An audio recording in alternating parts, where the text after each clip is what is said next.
સુરતમાં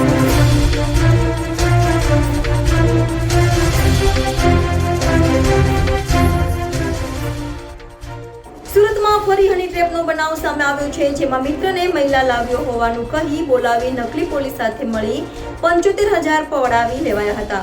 હાલમાં મામલે પોલીસે એક આરોપીને ઝડપી પાડ્યો છે.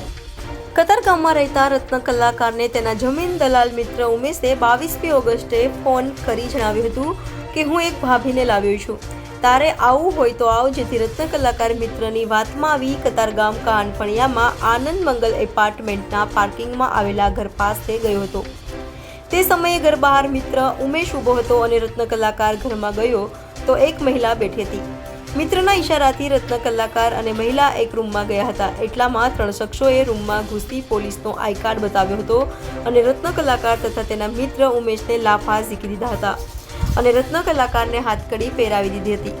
પોલીસ સ્ટેશન લઈ જવાની વાત કરી 3 લાખ માંગ્યા હતા. રત્ન કલાકાર સાથે રકઝક બાદ 75,000ની તૈયારી બતાવી હતી.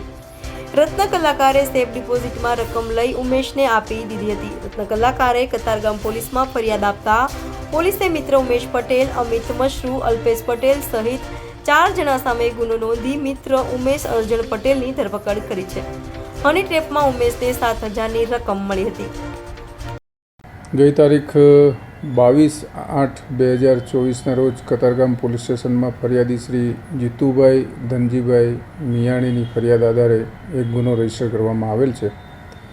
આ ગુનાની ફરિયાદ હકીકત એ પ્રમાણેની છે કે આ જીતુભાઈ મિયાણીના મિત્ર અને આ કામના આરોપી ઉમેશ અરજણભાઈ ગોંડલિયા નાઓએ કતારગામ વિસ્તારમાં આવેલ આનંદ મંગલ એપાર્ટમેન્ટમાં આ કામના ફરિયાદીશ્રીને એક સ્ત્રી સાથે મુલાકાત કરાવી આ દરમિયાન અન્ય 3 અજાણ્યા આરોપીઓએ આ એપાર્ટમેન્ટમાં પ્રવેશ કરી અને પોતાની ઓળખ પોલીસ તરીકે આપી આ કામના ફરિયાદીને 2-3 ઝાપટો મારી દીધેલ અને દુષ્કૃત્ય કરો છો એવી ધમકી આપી એની પાસેથી પોલીસ કેસ નહીં કરવા માટે 3 લાખ રૂપિયાની માગણી કરેલી અને અંતે ₹75,000ની નક્કી થતાં આ રકમ ફરિયાદી પાસેથી બળજબરીથી